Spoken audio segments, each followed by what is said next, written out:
नमस्कार। News control India आज पहुंच चुका है धरना स्थल पर। यहां पर उत्तराखंड बेरोजगार संघ के अध्यक्ष श्री बॉबी पवार जी मौजूद हैं। आइए इनसे जानते हैं। जो भर्ती घोटाला हुआ था जिसमें कि हाकम सिंह जी थे जिनको की जमानत मिल चुकी है, क्या कहना चाहेंगे सर?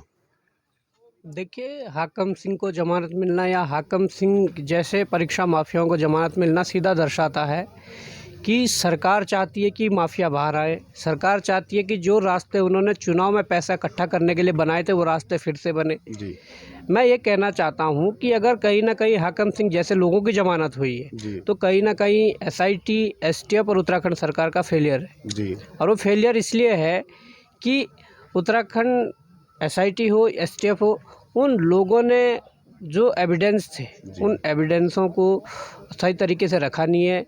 उन लोगों ने सही पैरवी नहीं की है। और जो सरकारी वकील हैं, जो उत्तराखंड सरकार के सरकारी वकील हैं, उन लोगों ने अच्छी पैरवी नहीं की। कमज़ोर पैरवी के कारण उन लोगों की जमानतें हुई है। और यहाँ तक सरकार का बड़ा हाथ इसमें है कि उन लोगों से जमानत होने के बाद उससे गैंगस्टर हटाना वो पुलिस डिपार्टमेंट के हाथ में था, उत्तराखंड सरकार के हाथ में था। उन लोगों ने जब गैंगस्टर हटाए तो कहीं ना कहीं ये संदेह गहराता है कि सरकार की मिलीजुली उससे ये इन लोगों को बाहर लाया जा रहा है। जी सर, जैसा कि अभी एक आपने एक एप्लीकेशन मैंने फेसबुक वगैरह के माध्यम से मिली थी कि आपको जान का खतरा है, तो इसमें आप क्या कहना चाहेंगे? कैसे लग रहा है आपको कि जान का खतरा? नहीं, देखिए कैसा क्या लगना है। 100 माफिया लगभग जेल के अंदर गए थे। उसके बाद तकरीबन 50-60 माफिया या 70 माफिया जेल के बाहर हो चुके हैं, उनकी जमानतें हो चुकी जी अब हम लोग लगातार सरकार के जो गलत नीतियां हैं उसके खिलाफ बोल रहे हैं। और जो कोई क्राइम जो कर रहा है या जो कोई भ्रष्टाचार कर रहा है, जिन लोगों ने इसे अपना बिजनेस बना दिया है, उन लोगों के हम उन लोगों के खिलाफ बोल रहे हैं, उन लोगों के खिलाफ लड़ाई लड़ रहे हैं। उनके उस व्यवसाय को, जो व्यवसाय इन लोगों ने बना लिया है गलत रास्तों को, उस व्यवसाय को समाप्त करना चाह रहे हैं। तो कहीं ना कहीं उनके अंदर वो एक आग होगी या एक तरीके से एक आक्रोश होगा, एक उनके तरफ बदले की भावना जो होगी कि हम लोगों का जो एक ऐसा व्यवसाय था जो फल फूल रहा था, चाहे गलत रास्ते से ही हो, तो उस व्यवसाय को जिन लोगों ने धाराशाही किया है, जिन लोगों ने इसे समाप्त किया है, उन लोगों के खिलाफ उनकी क्या मानसिकता है, क्या बदले की भावना से वो क्या कर सकते हैं। इसलिए हमें डर है कि वास्तव में ऐसे लोग कभी ना कभी ऐसी घटना को अंजाम देंगे। जिस प्रकार से हमने अपने सुरक्षा की दृष्टि को देखते हुए, अपने साथियों की सुरक्षा की दृष्टि को देखते हुए ज़रूर IG गढ़वाल को और DGP को और यहाँ जो SSP है उनको और मुख्यमंत्री को एक ज्ञापन दिया था कि धरना स्थल पर सुरक्षा बढ़ाई जाए और साथ में हम लोगों को सुरक्षा प्रदान की जाए। तो जैसे कि आपने प्रार्थना पत्र दिया, तो उस पर आज तक कोई कार्रवाई हुई हो? नहीं, उस पर अभी तक कोई कार्रवाई नहीं हुई है, परंतु हम ये कहना चाहते हैं कि हमने अपनी सुरक्षा के लिए हमारे जो हाथ में था हमने कर दिया है।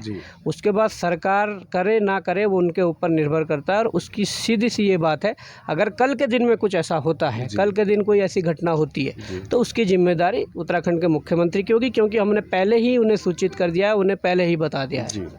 सर, जैसा कि अभी मैं सोशल मीडिया के माध्यम से देख रहा था, तो अभी कोई संगठन है जो उत्तराखंड बेरोजगार संघ में विलय हो रहा है, और साथ में ही आपने कुछ दिन पहले भी एक डाला था कि भाई जो है संगठन को हम आगे तक बढ़ाएंगे। तो उस प्रक्रिया में कैसे जो बेरोजगार युवा हैं आपके साथ जुड़ सकते हैं? देखिए, हमने एक बैठक की थी और उस बैठक में ये निर्णय लिया गया था कि उत्तराखंड बेरोजगार संघ को फैलाया जाए पूरे प्रदेश में, हर एक ब्लॉक, हर एक गांव, हर एक ज़िले तक उसको ले जाया जाए। इसके लिए हमने हमारे जो सचिव है उन्हें निर्देशित भी किया था कि इस प्रकार की जो वो है उसका खाका तैयार करके इस पर कार्रवाई करें। तो तत्काल हमारे सचिव ने कुछ ही दिनों में कुछ प्रदेश कार्यकारिणी में सदस्य जोड़े हैं, और ख़ासकर वो सदस्य जोड़े हैं जिन लोगों ने यहाँ 200 से ज़्यादा दिन जो यहाँ डटे हुए थे, उन लोगों को प्रदेश कार्यकारिणी में लिया है। उसके उपरांत तमाम संगठनों से वार्ता हुई है, और कुमाऊं का एक बड़ा संगठन उत्तराखंड युवा एकता मंच, जिन लोगों ने काफ़ी ज़मीनी स्तर पर काफ़ी जगह पर काम किया है और काफ़ी मुद्दों पर काम किया है, उन लोगों ने भी विलय की घोषणा की है और उत्तराखंड बेरोजगार संघ में विलय होंगे।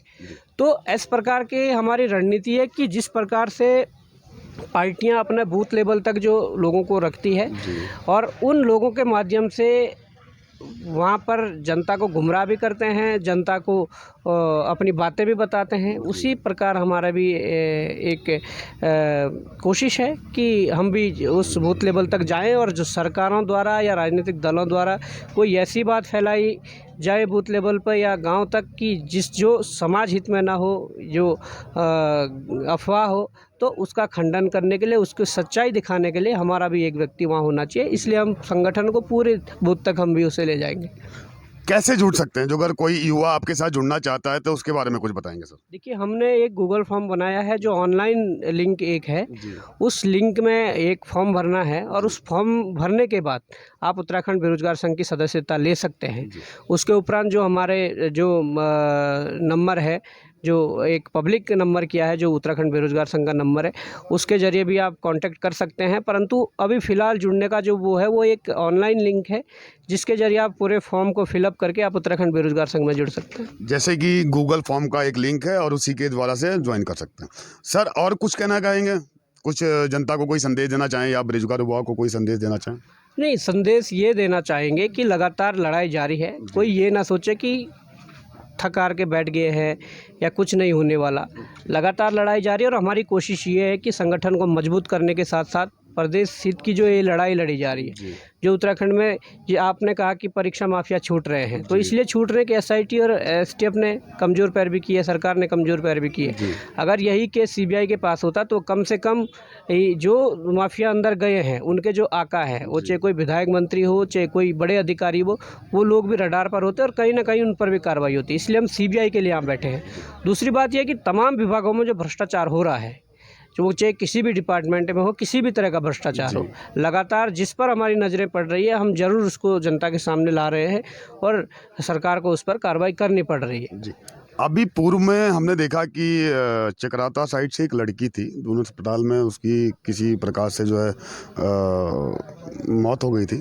तो उसमें भी मैंने देखा, सोशल मीडिया के माध्यम से मुझे पता चला। तो आप भी वहाँ पे मौजूद थे, क्या पूरा मामला था? कुछ बताएंगे इस बारे में? देखिए, वहाँ पर जो मामला हुआ था, वहाँ जो हमें बताया गया, वहाँ पर ये था कि वो लड़की जब हॉस्पिटल रात को आई तो उसके बगल में एक दूसरा पेशेंट था जो पॉइजन केस था एक। तो सुनने में ये आया कि जो पॉइजन केस को जो डोज लगनी थी वो उस लड़की को लगा दी गई, जिससे उनकी डेथ हो गई थी। तो इसमें जब डेथ हुई तो हम लोग वहाँ गए, हम लोगों ने वहाँ के सीएम से बात की, वहाँ पर जो अधिकारी हैं उनसे बात की और उसके बाद तत्काल उन 4 डॉक्टर्स को जो वहाँ पर जिन्होंने लापरवाही की थी उनको उस पद से फ़िलहाल के लिए हटा दिया गया था। और उसके बाद पोस्टमार्टम हुआ और पोस्टमार्टम रिपोर्ट अभी तक आई नहीं। जैसी पोस्टमार्टम रिपोर्ट आएगी तो पता चलेगा कि चीज़ें क्या हुई आगे थी। क्या हो सकता है? आगे देखिए, यही कह सकते हैं कि उस लड़की को तो वापस नहीं दिला सकते हैं, परंतु सरकार को ऐसे समय में जब स्वास्थ्य विभाग ने लापरवाही की हो, डॉक्टरों ने लापरवाही की हो, उनकी लापरवाही से अगर ऐसी जान गई है तो उस परिवार को एक उचित मुआवजा दे। और कम से कम अगर वो पीएम रिपोर्ट में ऐसा कुछ आता है कि वास्तव में पूरी तरह से ये जो मामला है वो लापरवाही का है, तो उसके बाद उन लोगों पर संगीन धारा जो है 302 के तहत मुकदमा हो और उन पर कार्रवाई हो। ठीक है, तो ये थे हमारे साथ बॉबी पवार जी, जिन्होंने अपना कीमती वक्त दिया। मैं नितिन सिंह, कैमरामैन मोहम्मद कैब के साथ।